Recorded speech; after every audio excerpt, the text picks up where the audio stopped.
Well, hey, folks, we're live. I am Mallory Cooper, as you probably know, and today is Lunch with Mal.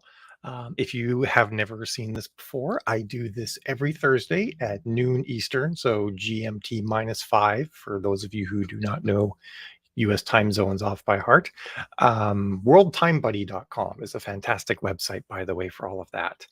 Um, I think I'm always nervous about my mic now. Is my mic working? Yes, I see the little dots. You have to go to the settings on StreamYard to see if your mic's working. I actually find that kind of annoying. It'd be nice if the little mic icon at the bottom. Maybe I'll tell them that because they always ask you if you want to provide feedback at the end of a call. I might provide that feedback. All right, I'm going to do the good old everyone post in our Facebook group. Um, Today, I'm talking about the software that we're building, and I'm also going to get into a number of other things too. So we that's we there we go. We don't need to hear me talking twice. All right. I'm just gonna minimize my chat so they don't pop up and bother me over there. Everyone,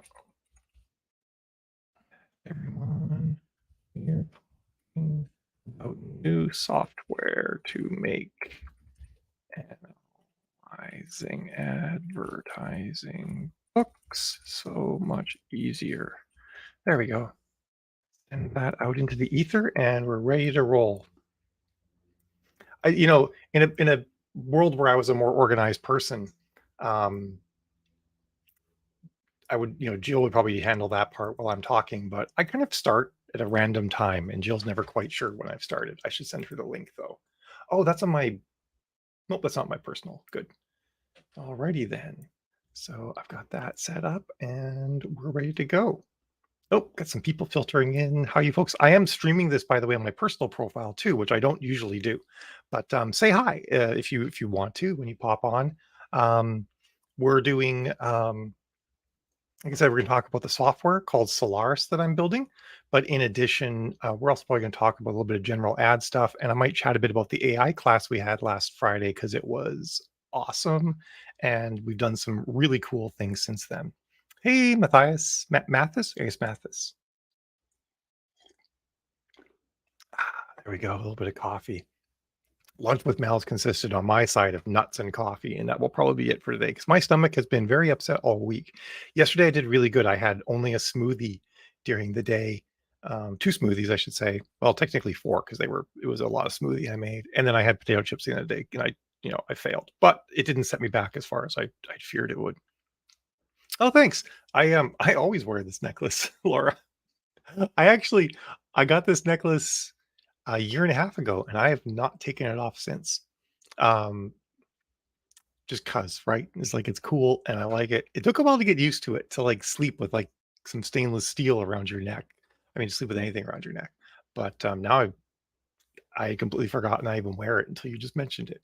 Actually, it's a funny thing. So one of the things I was working on for our AI art class was how to train Stable Diffusion, which is AI art software that you run on your local computer. You have to have a fairly beefy computer to do it, but how you can train it on pictures of yourself to actually generate images of yourself. Um, so I could generate images of myself like riding a horse or in space, or something like that, whatever I want. And all of them it drew with the collar on because it's in all of my pictures. So that was kind of funny. All right, yeah. So we get some folks here. And again, say hi if you want to. Happy to have you here. Um, I don't know if have you've been in my calls before, right, Laura? I don't know if I remember you seeing your name there or not before, but actually, I'll probably show the some of those pictures too. Actually, why don't we start there? I think it's just really cool, so I'm going to start there. Let's see.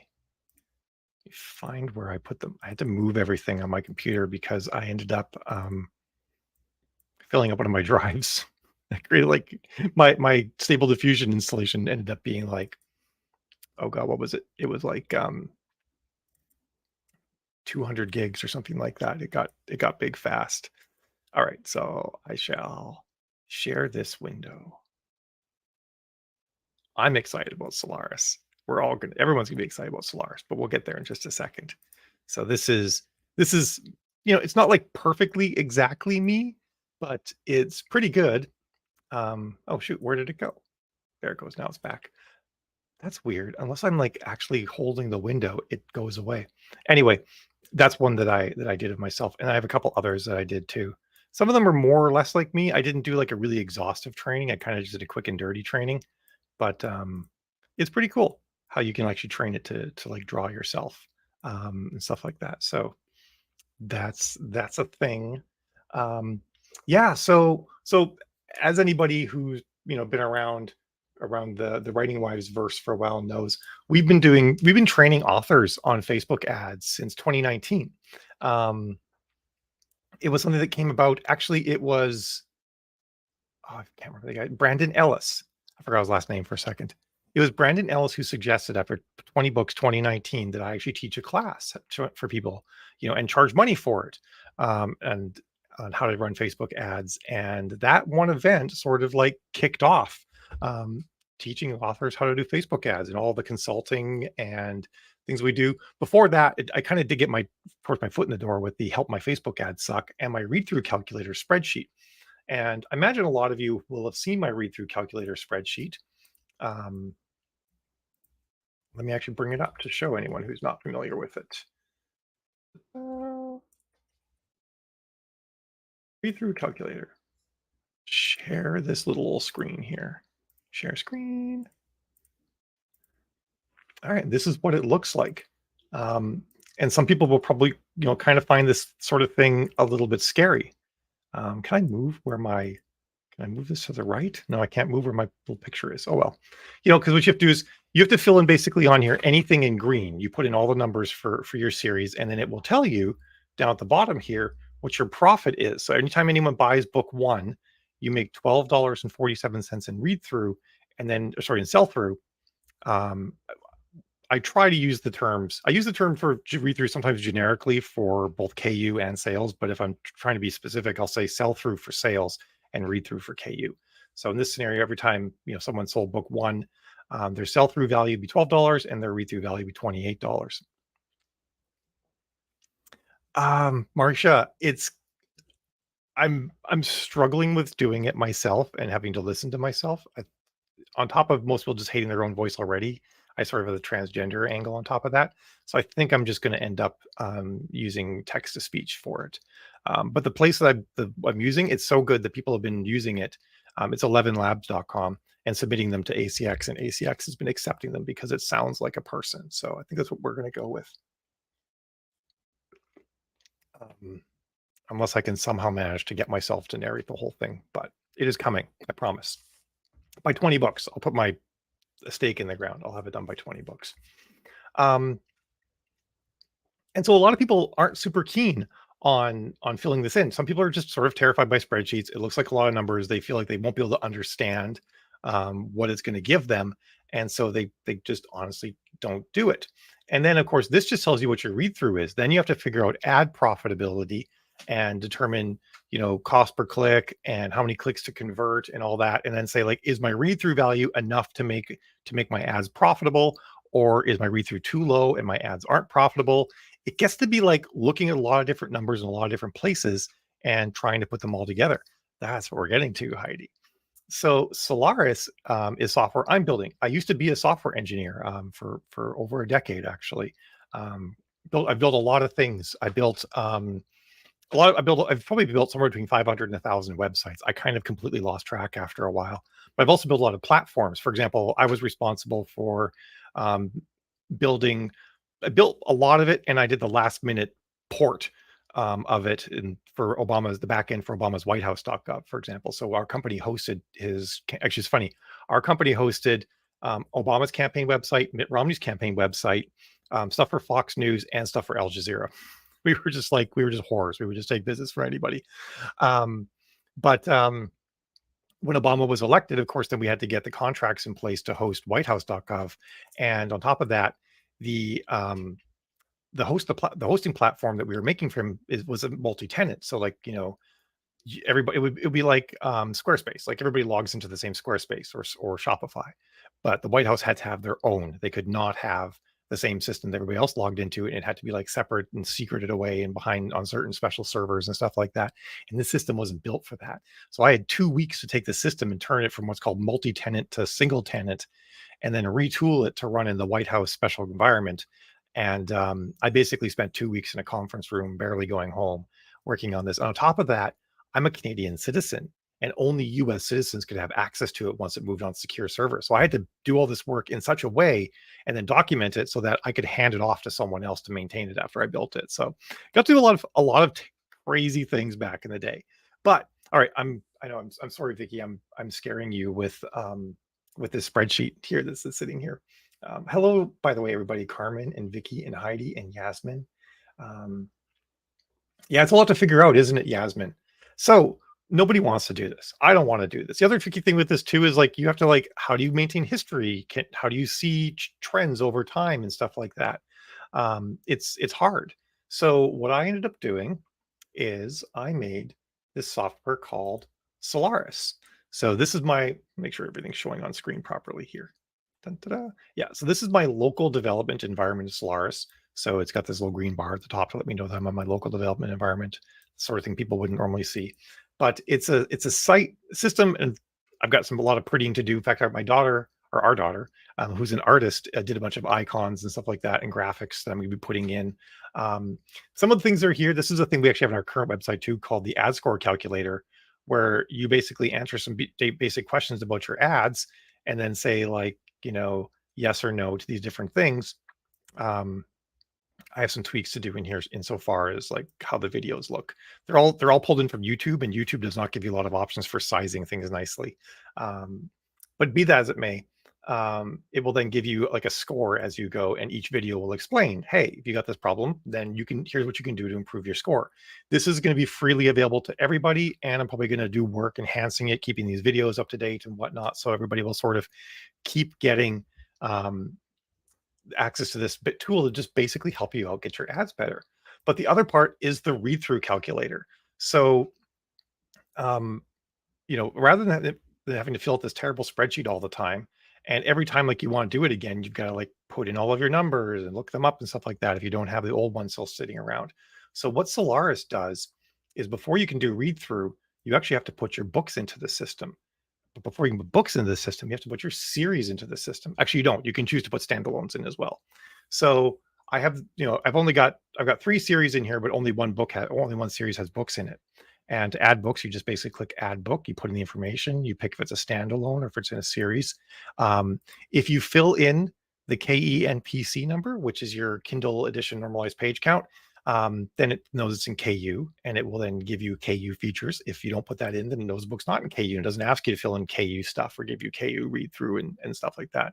Whereas the old spreadsheet kind of got a little bit squirrely. If you didn't fill in the KU stuff, it would show some errors. It didn't actually affect the output, but it was disconcerting to some people. So once you get your series in here and your books, you can then do read through for each of these, and you can jump right to doing read through from here, or you can go back to the dashboard and do it that way. But I'm just going to jump right in here. So when I went to the dashboard, of course, when I just clicked on read through, it didn't know what series I wanted, and I had to pick it. But when you click from your series listing, it will automatically know that. So I'm doing my best to really have a lot of what are called quality of life things in here, just to make it so that the system understands what you're trying to do and has good context. So if I do a new read through calculation, all I have to do is just pick the date range that it's for. Usually like at least 1 month is good. And then you just put in your book sales and your page reads for each book. If your book's only isn't in KU, then it will only have the book sales column, and you just put the numbers in for each book, and it will then calculate your read through.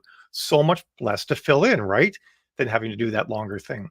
And then once it's done, you get the details that look like this. Now, this still does kind of look like some scary numbers. We'll be doing some work to kind of push some of the important information to the top, because really, if you're just getting into this and want to say like, how much money do I make on read through? These numbers down at the bottom here are really the only important numbers. Let me scroll up so you can probably see those above my picture a little bit better. These are the only important numbers. So I'm going to like make it so they shine at the top. But you still kind of need to have an understanding of like your ad spend and your profitability and your CPC and whatnot to know if, hey, Chad, to know, oh my goodness, Judith, that's unfortunate. Well, the great thing is you honestly won't have to look at this. I'm more and more as this product matures, it's going to be that the detailed numbers will still be available, but only for the people who want to dig into them. And then I'm going to surface the high level information that people are going to want. And the thing that people are really going to start liking to see is the ROI estimator. So in here, I'll pick my series and it'll say like, hey, start with a read through that you did, because the system needs to understand your read through to understand your ROI. And this was the part that was always the hardest, was marrying this data with people. And so it gives me some basic things. It's like, hey, in this period, you sold, this is some example data I have, 328 books and you got 188,000 page reads. Your book 1 to 2 sales is only 29%, which isn't great. And your 1 to 2 reads is 66%, which is better, but still not great. Your total series sales read through is 16%, and your total series read through is 32%. So twice as many people will complete this series if they're in KU than if not, which is a really important thing to think about when you think about going wide, right? If you're in this situation here, you'd be like, man, I don't make nearly as much money. Like I guess my books aren't compelling enough as people go through them to keep for them to keep paying this higher price. Um, so maybe I should stay in KU, because despite the fact that I get paid less, I sell twice as many books, later on in my series in KU than I do from sales. So it's useful information right there. And then this is the most important part, like how much money you make in read through. So this part really bubbles up what you need to pay attention with read through. Then for this date range that you've picked here, you'll put in your ad spend, you'll put in your royalties, and it estimates based on your read through what your royalties would have been. And I found that this thing is actually accurate within about 5%, which is awesome. So it estimates your, and actually, to be honest, the biggest difference is the KU price changes over time. So you put in what you actually spent and what you actually made, and then you take and you put in your AMS and Facebook ad spend as well. So that's this ad spend will cover both of those. So if I actually even mouse over this, oh, my little pop over things aren't working right now. There's little help things that will show up. And then you put in how many clicks you got. So how many clicks you got from your AMS ads for this series, how much money you spent on this series, and then how much your royalties were for this series. Then you also pick, that's your revenue though, Vicky. That's not your actual like number of people reading things. It can be a different beast, because my revenue, I'm guessing that's your revenue, Vicky. My revenue is very similar. It's actually very close to 50-50 as well. However, that's weird. You're 47% KU, 46, but that doesn't add up to 100%. Anyway, as it turns out, though, I have way more people reading later in my series in KU than I do with sales, and it's the numbers get kind of neat. All right, and then also you pick your advertised book. If you're a linear series like what I write, it's going to be your first book that you generally advertise. But some people who write standalones, like connected series, they might advertise book 3 because it converts better. So it does allow you to pick that thing. Yeah, so revenue, what that probably means is you actually have way more people reading in KU. And that's one of the things the system will tell you. So you calculate ROI. So here's the nice part for people who don't like looking at a lot of numbers. And there's going to be more graphs than just this in the system. It tells you what your average CPC is across all of your ads. And sort of like if you move into the red zone, it says bad and whatnot, and what your average ROI is off of all of your ads. And then it tells you what your series profit is, which you probably could have figured out on your own pretty easily. But the neat thing here is that in this particular series, the percentage of my ad spend driving sales is 48%. So I'm spending more money driving KU revenue, but I'm actually selling more books. It's still a pretty even split, but it is interesting to see that I actually, dollar to donuts, I actually make a little bit more money from sales. From like $1 spent on sales will return me more money than $1 spent on KU. But the tricky thing is, like, I have so many people reading my series in KU that's like, would I get those people to move over to sales if I left? I mean, that's obviously the eternal question. A lot of these numbers are going to have little help things explaining what they are, and they're all going to be color coded. I've gotten into color coding some of them. I'm going to zoom in a bit here just so it's easier to read. But I'll start with the KU side. So the first thing I actually work out is how much money you make every time someone reads a page. So this is counting all of the series read through. So every time someone reads a page, my series, I make 0.8 cents. Well, it's costing me. What is it costing me to get that page read? Well, it's actually costing me a little bit more than that. Oh, sorry. this is my profit. So this profit actually takes out this cost, because I actually work out as well what it costs you to get one page read in the book you're advertising. And then I work out your percentage. I also work out at what point in your series do you hit profitability. So in this particular book, it's at Orion Rising. Once you get to Orion Rising, you've made $5.24 and you're now profitable from there on out in the series. And for me, I know Orion, I'm going to put like the number of the series in there. For me, I know Orion Rising is my third book in the series. And then my total KU profitability for each read of my ABO stands for advertised book only. Just sort of like, rather than writing out titles and stuff, I decided to do this. So every time someone does a full read of the first book in my series, I make $5.37. And it costs me $6.98 to get that. So, and again, more pretty graphics are coming to help with this, but some of these details are really interesting. So like, I lose $4.28 on my first book. However, the system knows that this is a 13 book series and it knows what my read through is. So it says, hey, losing $4.28 on your first book is okay. And depending how long your series is and what your read through is, that color coding changes. So if this was a 2-book series, that would be red. It would be bad. So there's a lot of good information in there as well. And then over here on the sell-through side, interesting thing of note is I am profitable on book 2 in my series, whereas in KU it takes to book 3 to be profitable. So I need that better read through in KU to be profitable. And then every time someone buys book 1, I make $5.16 on total read through. I also have things in here like I've got little tool tips to help out as well. I have my number of clicks to sell my advertised book only. And in KU, 43 clicks to sell, if you're in KU, is actually pretty good. If I was a wide author, this would be on like the bad end of okay. It would be very close to like not good. And then how much money I make in royalties whenever I sell first book one, and then my loss, because it's costing me $5 to sell it. I only make $3.39 off of it, so I lose $2.54. So I actually lose less money on book 1 for sales than I do on KU, which is why it only takes the second book read through to be profitable. And of course, this is a lot of information to sort of absorb, but I think probably the people who are used to doing data analysis are like thinking about the things they could do with this. And those who aren't are hoping I make more pretty graphs like this, which there will be. There'll be a lot of pretty graphs that will tell you things. And there's gonna be a lot of links to videos on these things, both like, so there'll be a video link, like watch the video to explain this. And there'll be a link that says like, just read the text, because not everybody wants to learn from video. So we're gonna have that as well. 7% paperback, of course, Vicky. I normally consider paperback revenue to be part of just regular sales. So that's why I was a little bit in there. Catholic Source calculates AMZ plus Facebook ads. Yeah, it is kind of obnoxious to have to do that.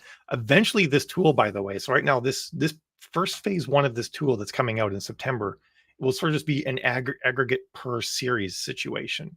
I am going to be making it so you can do using the data that you get from AMS for both AMS ads and the affiliate links, that you could do per ad analysis. That's going to take a little bit longer because I have to make a lot of assumptions, because those tools don't have very good reporting and they miss a lot of the sales. So it's going to be more for doing head-to-head comparisons between ads, but that'll be coming as well in Solaris. The other thing that'll be not part of phase 1. The other thing I'm hoping to get into phase 1 is a simulator that lets you say, what if I had a lower cost per click? Or what if I had better conversion? So you can like play around with these numbers and say like, hey, my conversion percentage is this. What if I had this as a conversion percentage? And it'd be like, would make this much more money, or what if I just lowered my cost per click, but my conversion stayed the same? You would make this much money. So that'll be a really cool part of this as well. And then it will like update all of the sliders and kind of just show you how much money you'd be making with those different things in place. So, yes, Dave Cheston's going to come for me, Vicky. Absolutely. Paperback sales a different royalty amount, so they'll be able to calculate that. I will be adding in paperback stuff that will come later. I'll have to think about that, because I'll have to get a lot more details. I might actually have to make it so that you do that's a really good question you ask. There's so many edge cases and corner cases in here that it becomes a lot. Eventually, I will be working through all of those educations. I probably won't worry about paperback sales right now, because for the vast majority of authors, paperback sales and audiobook sales sort of just happen as a result of your ebook advertising. You don't drive those directly that much. Um, that's not true for people who sell like middle grade or younger stories or people that sell nonfiction. It's a different scenario. So I will need to take that into account, and I'll probably need to get authors to put in their printing costs as well. Because the way that it works for paperback, of course, is that Amazon takes their 40% right off the top of your paperback sale, and then you pay the printing cost out of the remaining 60%. So that would actually be some really cool analysis to put in there. So this is sort of like what the first version of this is going to look like. Like I said, I want to get that simulator in here as well. That might not be ready for the beginning of September, but I'm very close. A lot of people are already using parts of this in beta right or in alpha right now. A lot of people have access to the oops, that's not what I meant to click. A lot of people have access to the read through calculator part and all the books tools, so they have been tested with a bunch of different authors, playing with them and trying them out. It's the ROI estimator and the pricing planner that I'm working on now. Pricing planner will also be out in September, and what that thing is going to do is look at your read through data and look at your ROI data that you've put in and determine what would happen if you changed book one from 4.99 to 99 cents or to 2.99, or what would happen if you changed all of your books. And it would actually simulate changes in read through. It would, because every time you raise prices, you do get slightly lower read through. Typically in the early books, it matters more. In the later books, it matters less. But it will simulate all those changes and be like, okay, your read through is now dropping because of this. Um, but you're making more money. So did the increase in money offset the read through loss? Or, you're going to lower your book one from 4.99 to 99 cents. It's going to simulate that. I mean, obviously reality is always going to be king in what actually happens, but it's going to give you an idea at least of what to expect and what could happen. So you'd lower from 4.99 to 99 cents on book one. Your read through from book one to two is going to plummet. After that, it typically stays about the same, but you'll sell more books, even though you'll make less money and your read through goes down. So it'll be like, are you going to be more profitable by making this decision? So that's in there too. Hey Kelly, how are you doing? So yeah, and like one of these I was talking to about different edge cases are things like the fact that what if someone has book one wide so they can have it perma-free, and then book two onwards is in KU. Like there's a lot of things like I'm not prepared for that situation. Prepared for that situation in that it won't work. Because it looks as if books one's in KU before it lets you have all the KU features. Um, Probably the way to work around that would be just to exclude the perma-free and treat everything as though book two is your first book. That would probably be the way to handle all of that stuff. Which actually isn't a bad way to deal with the analysis of that in general. Because that's really your first like paid conversion event is the purchase of book two, despite what you're advertising. Yeah.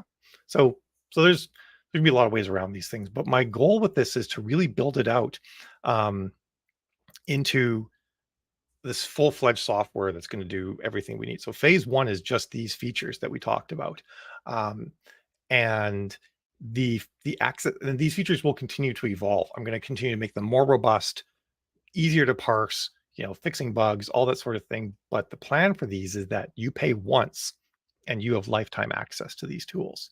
So the read through calculator, and of course, the cool thing with read through calculators, you can put in every month, you could do your read through. And then one of the features that will be coming is like a trend. Has your read through gone up or down over time? Like, say, for example, you have a mistake in your back matter.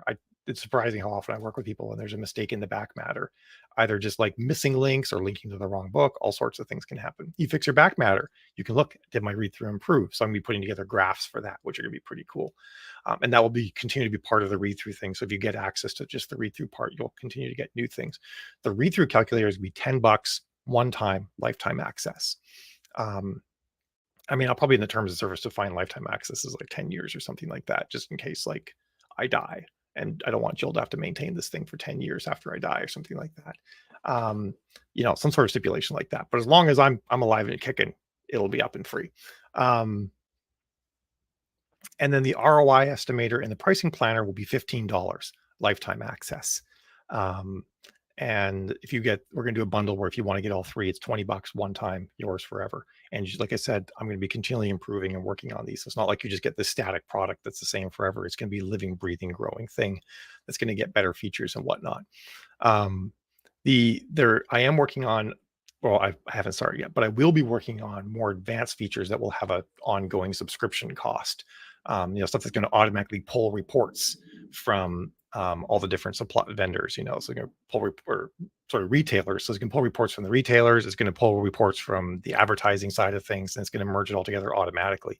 My goal is to make it so that ultimately you don't have to type in any numbers to do any of this stuff. It will just know all of the numbers and feed them all in for you. But of course, the phase one can't do that because that's all really hard. And because that requires ongoing maintenance and server time and all that sort of thing, that's part of why that will be a subscription service. But my ultimate goal is to make it so that anything that you do with whatever book sales tracking software that you do, anything you do analyzing your ads, and anything you do, like even just doing basic category research and stuff like that, will actually all be inside of Solaris. Because for Solaris to function the way I need it to function, even for myself and the clients who consult with me, I need a one-stop shop that does all of these things. And then once I, of course, have all of this data coming in, I'll be able to say like, hey, you change price. And I can actually show you like a timeline of events on your books. Like it'll have a marker for when the price changed. I'll have a marker for when you updated categories and what they were before and what they are after. That's all like longer term stuff that I'm doing, but I have a vision for this that I'm really impressed about. On top of all of that too, one of the things I'm doing with this is like I'm really lucky that I had all those years working in software development, because what I'm going to be doing as I do this is I'm already built to scale. I want this thing to be fast. I want to be fast and responsive and work really well. And I also want that I can roll updates and not have to interrupt anybody's workflow. So I've already got things set up with database servers that can scale, that can be in multiple places in the world simultaneously and keep each other in sync. I already have it so that core key information is stored in what's called Amazon's AWS service, so that it's accessible anywhere and it's all fault tolerant. The whole system can actually completely go down. In fact, my provider could go out of business and I could spin the whole thing back up in about an hour. So I'm really excited about that stuff, that I can roll out updates and do bug fixes without being like, okay, I'm working on it, but I have to do all this testing, and I won't get this bug fixed for a week. It'll be more like, boom, fix the bug, tests ran automatically, it all worked, and the new release goes out. So you guys are going to get the benefit of all of that too, of a decade on the software side. I had a decade before that on the hardware side of just understanding how to build software at scale, that thousands of people use, and make sure it's reliable and backed up and secure and all that sort of thing too. All right, I'm way behind on comments. Let me see what you guys are all saying here.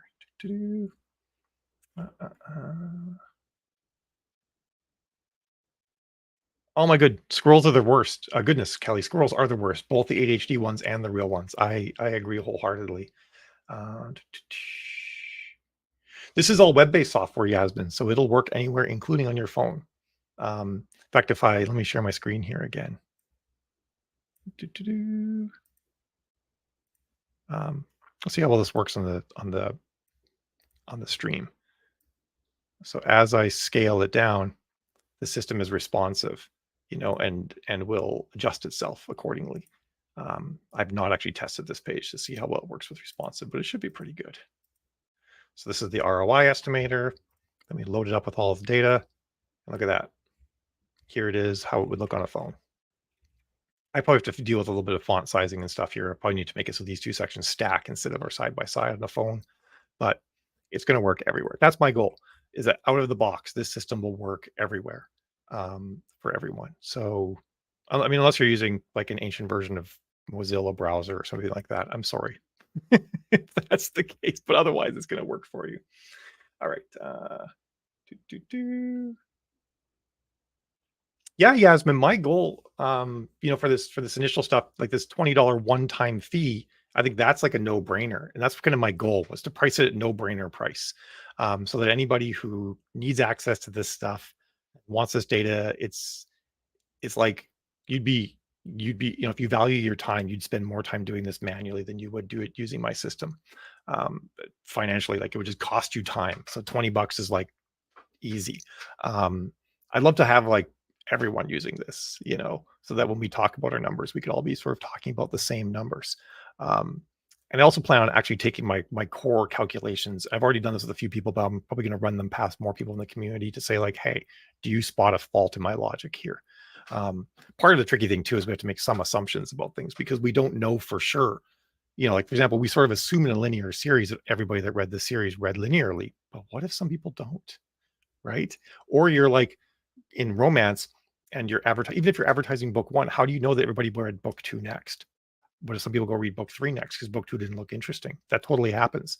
Um, so there are some assumptions, and that'll be one of the things too that I'm going to get vetted by other people, get folks who are good at math and understand the business and sit down with them and say like, where do you see the fault in my logic? Because I want to make sure I'm not giving people bad information.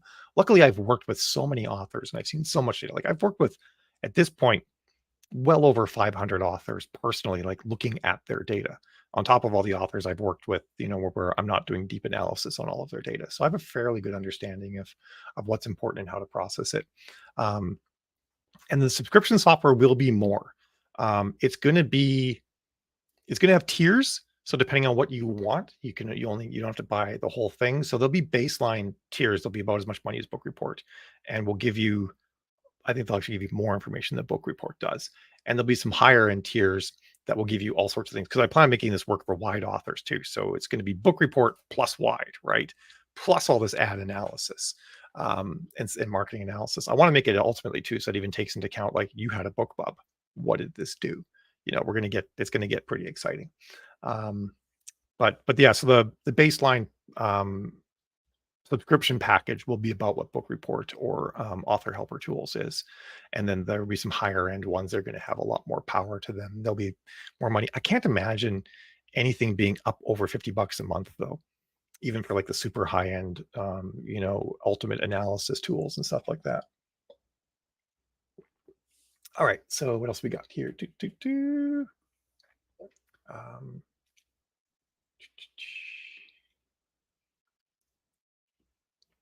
Wait, who said they have a custom built computer? I want to catch up with that. Dun, dun, dun. Yeah, that's cool. Mine rig's custom built too. In fact, I was thinking like one of the things I love that I want to show is like this is one half of my keyboard, and it's like it's unplugged right now, but it's a split keyboard because I only use ergonomic split keyboards. But it's also mechanical key switches. It's so awesome. This is the only good, reliable mechanical switched ergonomic keyboard out there. It's stupid expensive too, unfortunately, but I'm such a nerd for that sort of thing. All right. Dun, dun, dun. So most of this goes right over my head. You're on my brain. Oh, thanks, Rachel. Again, the big thing I'm really going to push for as I go is more pretty graphs like this. More things that will say, this is a good number, and here's why if you're interested. But if you don't want to get into the technical understanding of why, well, I'm probably going to do this at multiple levels. Like they'll be like, this is a good number, here's why, and then here's the deeper explanation for the data nerds as to why it's this number is good or bad. This is a bad number, here's why. Here's what you can do to make it better. That's what the whole thing's focused on. It's not just giving you these numbers, but I'm going to fill the system with actionable advice. If you click on a little thing, a little video will pop up saying this is, you're seeing this number because of this. If this number is below this value, it's probably because of this. This is what you can do to fix it, so on and so forth. So I'm going to really work. I basically want to put myself out of a job when it comes to consulting. That's kind of my goal here. All right. Can't believe I'm not charging more. Yeah, Eric. I mean, for the subscription level stuff, you will be paying more and it'll be ongoing. But like I said, I really want everyone to be using this, not because I want all the money in the world. I just want people to have good access to good reporting data and understand what's happening with their series. I want people to stop spending money on things that aren't working, and that's one of the things that this is really gonna help with, I think. The Hotbot search engine, yeah, I totally forgotten about Hotbot. This the other day I was telling my daughter about Hasta La Vista. For those of you who don't remember, it was the hacker search engine. It was how you would search, like, it was the original dark web, basically. It was how you would search like all the sites hosting illegal software and all sorts of things like that. It eventually got shut down, obviously, but Hasta La Vista, because Alta Vista was, one of the big search engines back then. So Hasta La Vista, baby, was the hacker version. authors having done their latest mal, and everyone understands. I like that, Carmen. Have you used mal software? What did it say? That will warm the cockles of my heart.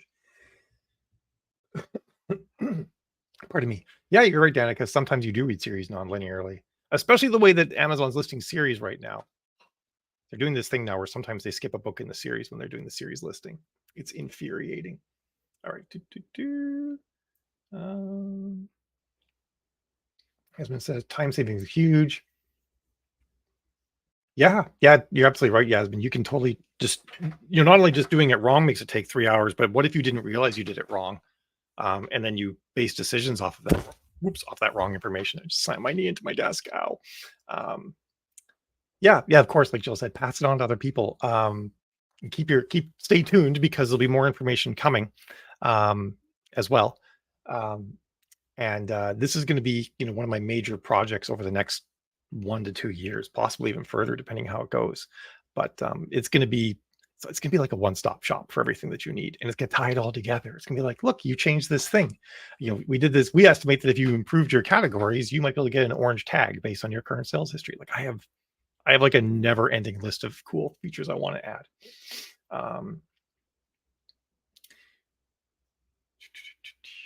It's called Solaris. I mean, technically, the domain name is Solaris Optima because knowing this domain name Solaris is just Solaris is a long time gone, but Solaris Optima is where it's going to be. Your significant other will pop. I don't know what that refers to, Kelly. I'm guessing some sort of sci-fi story that I should know. Rachel Lynn says, the software is incredible for someone like me who's not math-minded. It allows me to make their dreams real. Oh, you're very welcome, Rachel. That's my goal. Just like even just looking at these numbers, being like, okay, this is a good ROI. And if it's bad, it's going to be like, hey, this is what you can do to improve your ROI or your CPC, that sort of thing. Yes, does the keyboard work well for you? I'm still buying the Microsoft Ergonomic off eBay because it's the only one that works for me. I used to be a Microsoft Ergo user. I switched to the Sculpt because it was just cheaper and it was light and actually was still pretty good. But this one, I mean, it separates, so you can mount it. I mean, it comes with, you can buy this additional tenting thing to make it so the middle stands up like the Ergo. It was like $80. After spending $400 on this keyboard, I couldn't bring myself to do that. But I'm just going to build my own little tenting system to tent it up, which I just haven't gotten to yet. But I think it is. I think it's because it also has layers too. So because it is missing keys, like it doesn't have the arrow keys, doesn't have a home and an end key. So you have like these extra keys to change layers on the keyboard, and then it will make it so different keys do different things. But you can color code it all. So I hit my layer, and then I can actually see like the WASD become the arrow keys and they're orange, and then Q and E are like home and end and they're purple. It's really wild.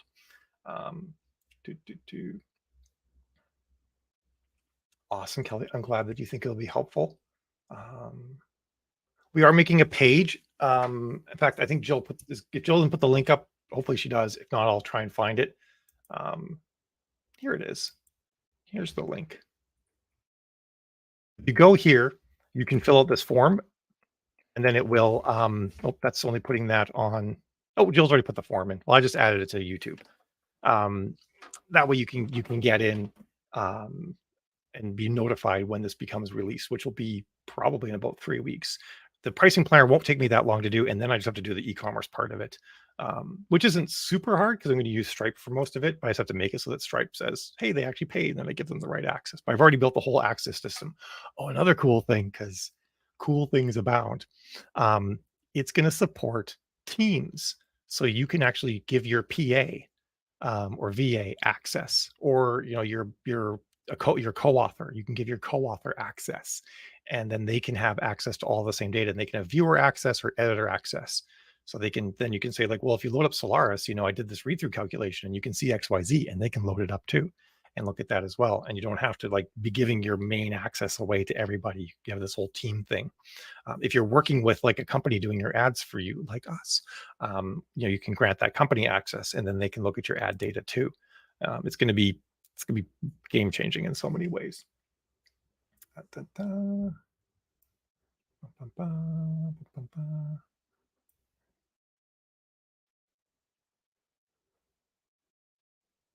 Yeah, it's pretty awesome, isn't it? Dagma.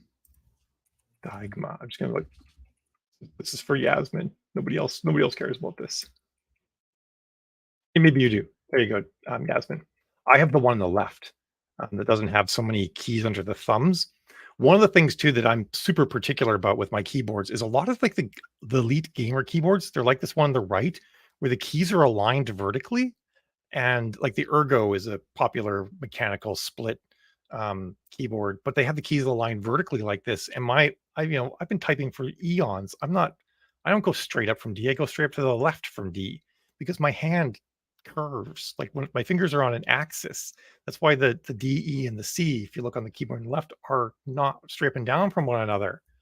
So I was so happy when I saw they have one that has the traditional sort of offset key layout because that's what we use. And also, if I use another keyboard, I need to be at least be able to like type on it when I sit down in front of it.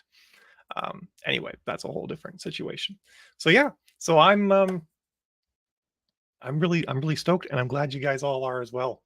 And yeah, it'll be big once this comes out. Spreading the word is going to be huge because not just because I want to make money, um, but I want to make it so that everybody has access to this, and then I make enough money to make it something that I can spend more and more time on, right? Like the more people get this, the more time I can dedicate to it.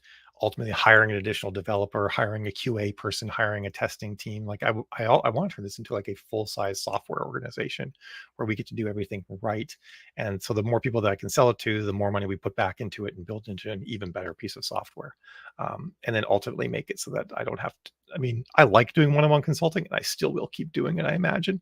But for a lot of people who may be like, "Well, Mal, I can't afford your one-on-one consulting," um, because it's getting access to high-end ad consulting. People is expensive. They'll be like, "Hey, pretty much everything you're going to learn in my one-on-one ad consulting is eventually going to be in this software." I suppose, except for like having my brain analyzing your ads on the fly. I guess is one of the things you won't get, but you're going to get really close because you're going to have the software that my brain wrote plus videos and explanations that I wrote. So it's gonna be pretty awesome. I mean, we are kind of launching a new company, I guess, aren't we, honey? So yeah, that's the spiel. Um, and thanks everyone for hanging out and chatting and whatnot. I can't believe I just spent 45 minutes talking about this. Clearly, I'm going to have to make a more concise video explaining the whole thing, but that's like not my strong suit. Being concise when I'm on video is not something I'm super good at. Um, but yeah, it's exciting nonetheless. So one thing I should mention as well is that last Friday we did an AI art class where we talked about a lot of things. Talked about the ethics of AI art, how the different companies making AI art source their information, and who respects, do not ad lists and who doesn't, and who's probably working on it but isn't yet, and stuff like that. And then a lot of advanced stuff on how to generate really nice looking images. And a lot of the prompts that I show people actually work across a lot of different programs, like whether using Midjourney or Stable Diffusion or Adobe Firefly's getting there, or Dream Booth, no, Dream Studio, sorry, Dream Studio, Dolly, how a lot of commands and whatnot I show will work on all of them. Or the prompts will work on all of them, the commands won't. And so that's you can still get that. You can get the recording of that class, and that's just part one. Part two is not about AI art. It's about how to take art that you have via whatever means you got it, and turn that into covers, or turn it into like assets that you can use as part of your writing business that look good. Because we've all seen, the covers where it looks like someone just took a picture and then just pasted some text on top of it, and they did it like in Microsoft Paint. Like it just doesn't look like a cover. It looks like a picture with words on top. And there's subtle things that separate a picture from a piece of art that's being used as a book cover. And that's one of the things we're going to be getting into, is like how to take that book, that art that you have, and not make it look like a picture with some text on top of it, how to make it look like a cover, how typography matters, and how typography is genre related and stuff like that. So that'll be next Friday, and I'll be like probably a 2 to 3 hour class that will be doing that. And again, both of these are recorded, so if you didn't sign up yet, you can get the recording of the first class, and then I'll have Q&A at the end of the second class. So if there's any questions that come up about the AI art side of things, we'll also deal with that in the second class. But my goal is to make it so that you can actually, whether you're getting them from a stock photo website, your own photography, AI art generation, how you can turn those things into covers, or like postcards, or ad images, and all sorts of different things. So a lot of cool stuff there. Um, You'll get there, Judith. You totally will. Someone needs to stop Jill. Yes, they do. The expansion of the Cooperverse. That's awesome. All right, folks, I got to jet because, as usual, I have a call coming up. And holy smokes, in 9 minutes, I talk so long. So I will see all of you. For those of you who are just coming on, start back from the beginning if you haven't already, because I walked through the new software I'm building and it's getting really close and starting to look really good. Also, feel free to follow me on my personal page or join our group, because I'm going to be putting more pictures and posts showing the progress in there to kind of keep it, because I'm excited. So I want to share posts and say, like, look at the pretty thing that I did. So there'll be more and more of that. All right, folks, have yourself a fantastic day. Hope your Friday rocks too, and hope your weekend is awesome. I'll see you next Thursday, same time, same place. Bye. If I can find the end button, where is it? There it is. All right, now bye.